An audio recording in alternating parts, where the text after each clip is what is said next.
I want to thank Reverend Larry King for being here today to do both the reading and the message. He's such a gifted speaker, and I love his jokes and his personal stories. And I also want to acknowledge Karen Drucker and our CSL music team for the fabulous music that supports the message today. This month of March, our theme is Choosing to Live. And our topic today, chaos is crisis plus opportunity. Now, I don't know about you, but when chaos shows up in my life, my first thought is not, oh, goody, an opportunity. It's likely more like, why is this happening and how fast can I move through it? Or how fast can I make it stop? Ernest Holmes taught us that life is always seeking to express more of itself through us. And sometimes that expression disrupts what we thought was stable.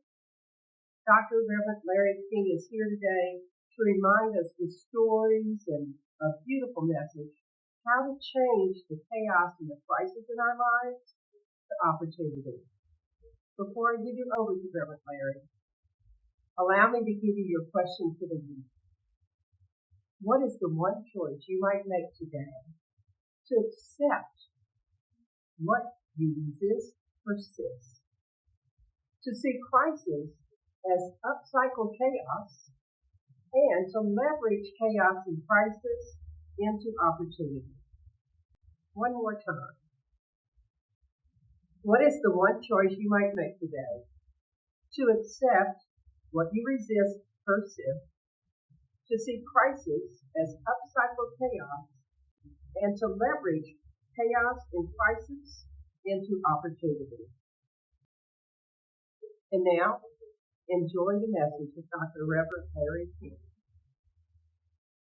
Hi, everyone. The other Reverend Larry asked me back to talk to one of my favorite groups. It's always a pleasure to be with you. And I still remember some of the fun that a few of us had in New Orleans a few years back. Well, anyway, I lucked out. Here I am. And it's also one of my favorite topics. My talk today is about chaos, crisis, and opportunity. Now, often we find ourselves in the midst of what appears to be chaos, and frequently it can descend into crisis. Well, today I hope to give you some spiritual wisdom when you find yourself in those situations, and also some practical advice for getting out of them. But you know me, I think one of the best places to start is with a joke. So it's about three men in a bar. A doctor, an engineer, and a politician were drinking in a bar, and the conversation got quite rowdy for a point, and they began arguing over the oldest profession. But wait, it's not what you think. The doctor said, in the Bible, Eve was made from Adam's rib, so the first profession was obviously a surgeon. Well, the engineer disagreed and said, God made the earth from chaos in 7 days, so engineering is the first profession. Well, the politician just smiled. He said, who do you think made the chaos? So I know you're thinking, oh my Lord, he's back with his jokes. But I think what reminded me of this joke is the idea that we often make our own chaos, right? Is it really thrust upon us, or do we play a part in the chaos that we find ourselves in? So the dictionary definition of chaos is complete disorder and confusion. But as Science of Mind folks, we're ready to ask, okay, but what if I just can't see the order?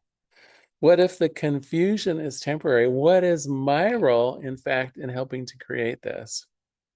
And so I'd like to start with saying there's no great harm in chaos and that we can just go with it. We're always going to have some point of confusion and chaos in our lives. It's the human condition. And unless it devolves into some kind of actual crisis, I say just put up with it. And if you can, accept it for what it is. It's not the end point. There will come clarity. You will be able to make your way through a certain amount of chaos. I just think about it as things that happen for no apparent reason. And I'm stronger than chaos. In fact, this last week, I'll use an example. This last week, I used an online service to figure out and file my income taxes. Well, I got to tell you, it was complete chaos.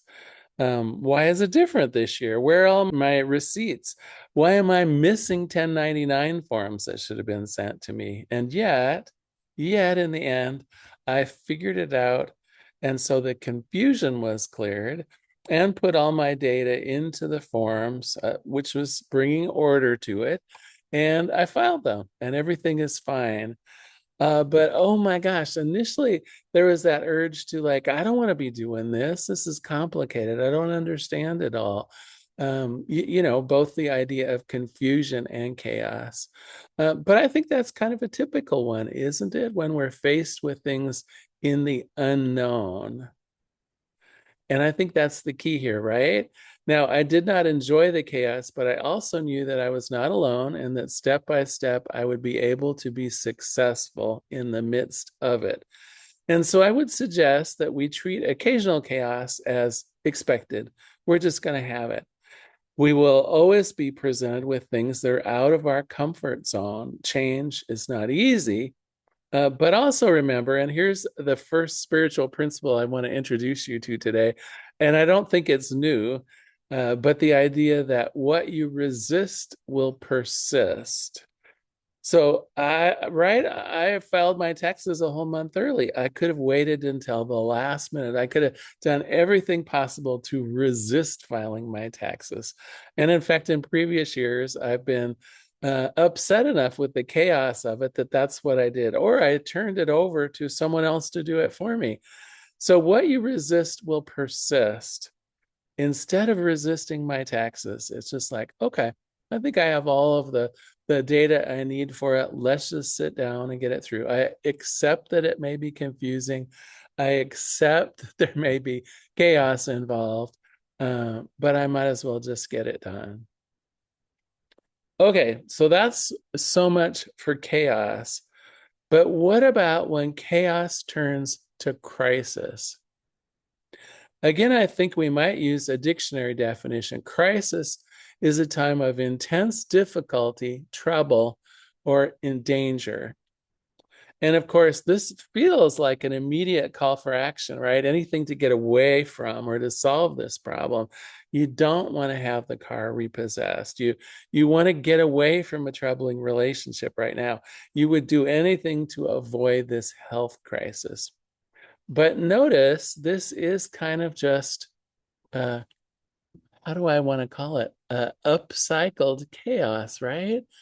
And in the same way that we don't want to deny the chaos is going on, I think likewise, we can start by recognizing the crisis that we're in.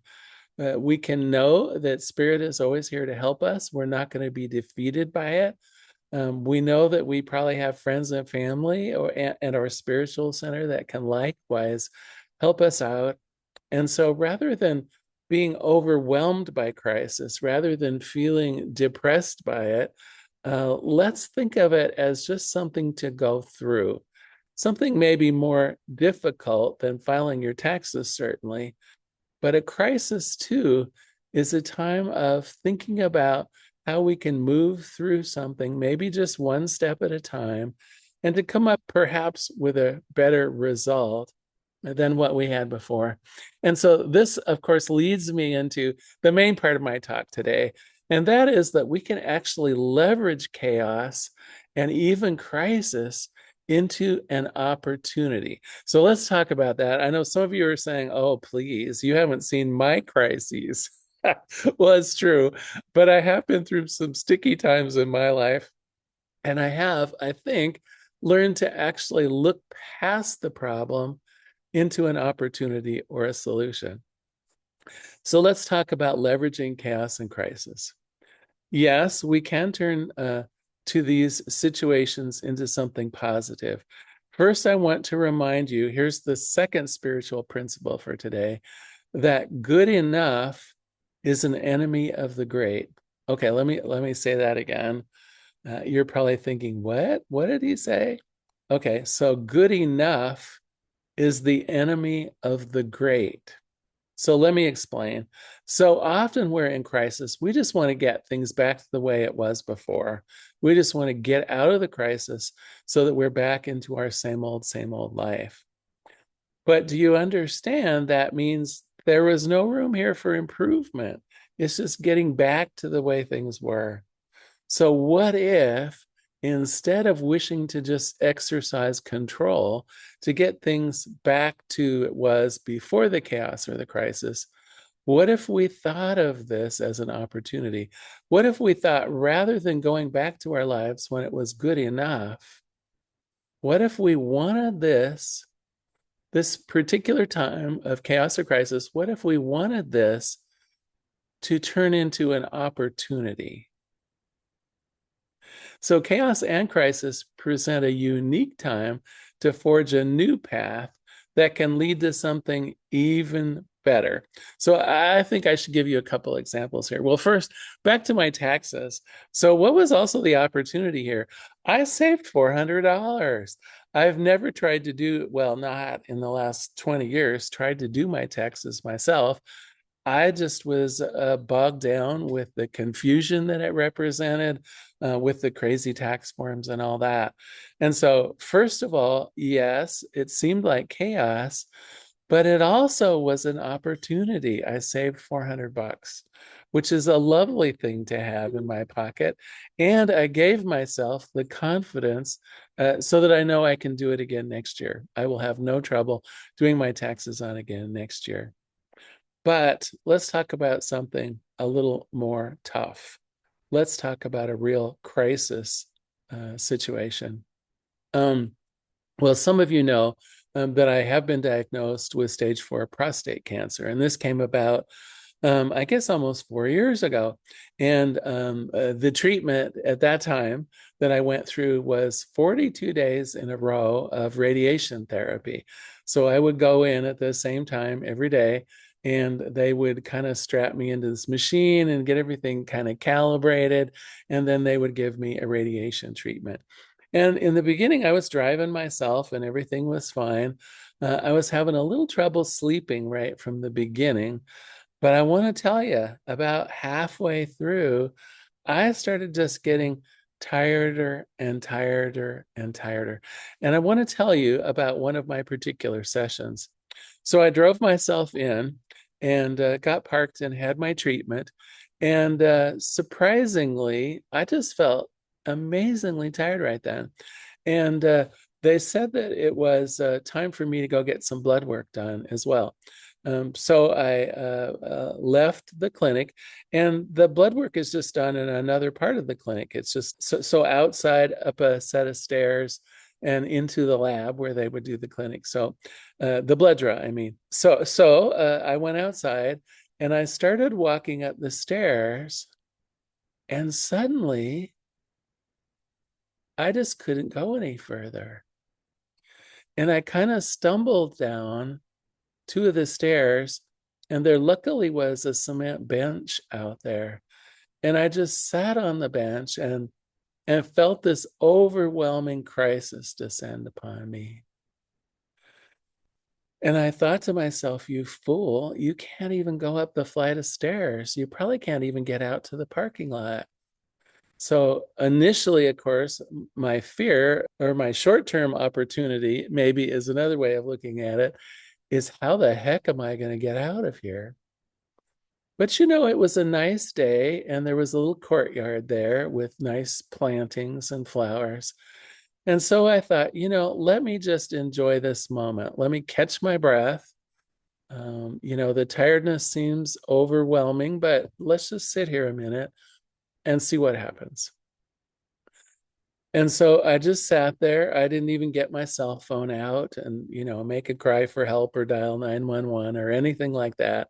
I just sat there and enjoyed the flowers for a minute. And for some reason, I just wasn't worried. Here I was in the midst of a crisis, certainly chaos, and I wasn't worried. I knew that Spirit had my back. I knew that the world was on my side. And before long, sure enough, this woman came by. She had a name badge on, so I knew she worked there at the clinic. And she said, "Are you doing okay?" She said, "You don't look entirely well." And so I explained what had happened. I explained that I was supposed to go up to have my blood draw, but I just wasn't sure that I was up to it. And so she said, "You just wait here."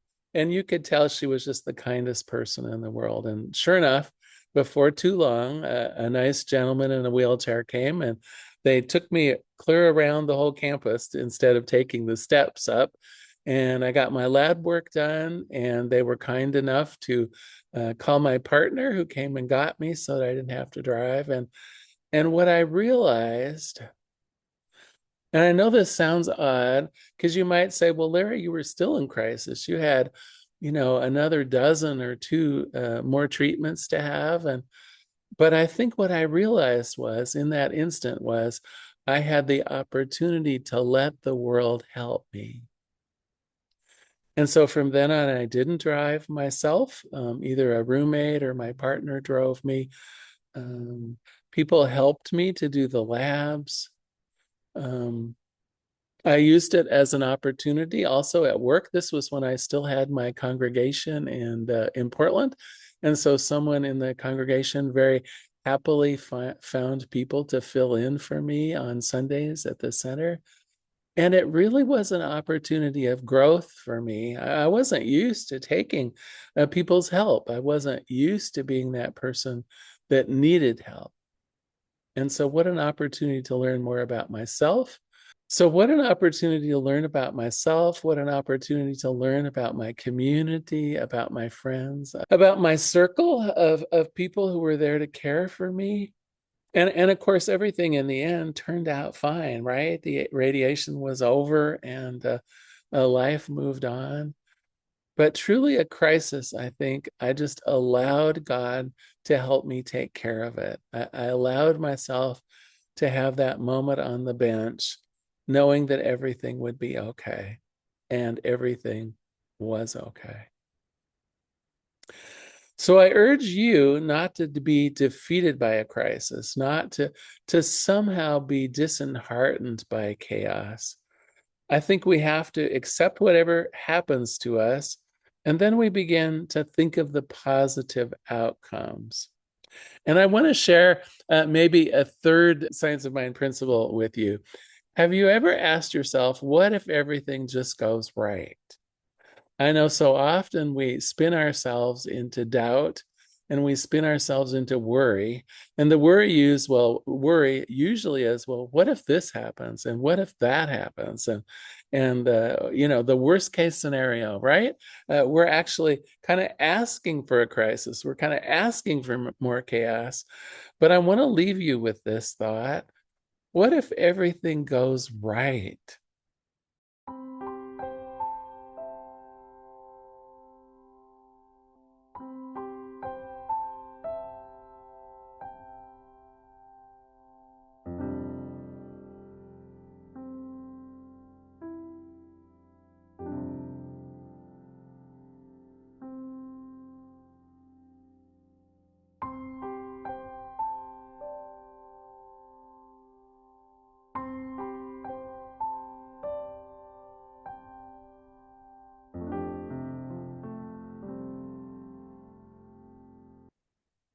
And so let's recap here. We covered two or three spiritual principles today. One, what you resist will persist. So this means that we have to move through the problem, not just ignore it, avoid it, or complain about it, right? Let's not resist what has happened. Let's not resist the chaos. Let's not resist even the crisis. In order to move through it, we have to accept it. The second spiritual principle we learned is good enough is the enemy of the great. So often we want to just get things back the way they were. We want to be like what we were 20 years ago. We want our bodies to be healthy like they were 20 years ago. We want our lives to be like when we had a certain job or a certain relationship. Well, I don't know that you can go back again, but what I do know is that there may be opportunities that are even better if we're willing to be in that place of discomfort and chaos. So, good enough can be the enemy of the great. And so, instead, Let's embrace some changes. Let's go with the chaos in a new direction, because we may reach higher levels of the good life. And then the third principle that we learned today is just, if I'm going to worry, let me worry about everything going right. What a blessing it is to think maybe everything will just go right. Okay.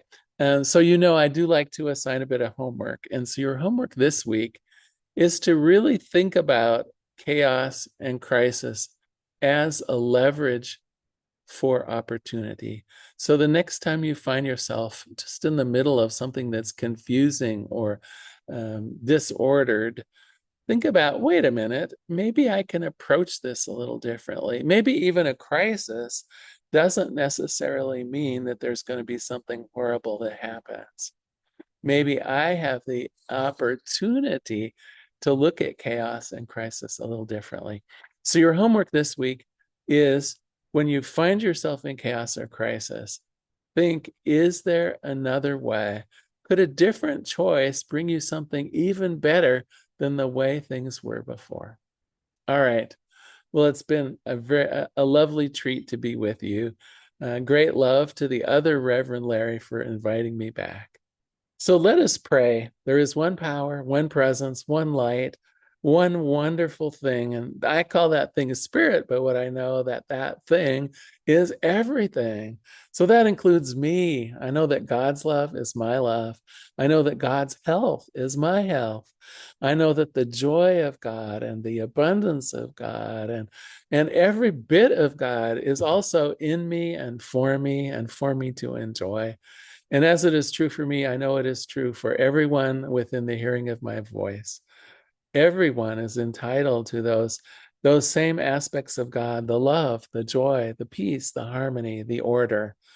And so for this week and beyond, I know that when faced with a crisis, each one of us has the chance to see through it, to accept it, and to move through it into an opportunity. I know that each one of us can have another way of looking at chaos and not see it as a defeat, but rather as an opportunity to work through something. I know that each one of us can be willing to let go of what's good enough and accept something maybe even better, even if it is born through chaos, even if it comes about through crisis. There is good beyond. And I know that each one of us is willing to accept it. And so I'm grateful for this. I let it be. And together we say, and so it is. Thank you so much for being here today. Thank you all. And especially thanks to our other Reverend Larry. Bye for now. Wow. Reverend Larry never disappoints, does he? Such beautiful personal stories and spiritual practices for us to use. And since you did such a beautiful prayer, let me just give you your affirmation for the week. How is it I so easily, effortlessly, and willingly accept what I resist persists, see crisis as upcycled chaos, and leverage chaos and crisis into opportunity? Dr. Reverend Larry actually challenged you to think about chaos and crisis this week as leverage for opportunity. And this week, if you find yourself in chaos or crisis, ask yourself if a different choice might bring you something better than the way things were before. And as always, I invite you to commit to doing some spiritual practices that help you embrace this chaos is truly crisis plus opportunity. I so appreciate everybody that donates and all of the money that's coming in to help us pay for our computer and to stay in business. So thank you very much. Enjoy our offertory song.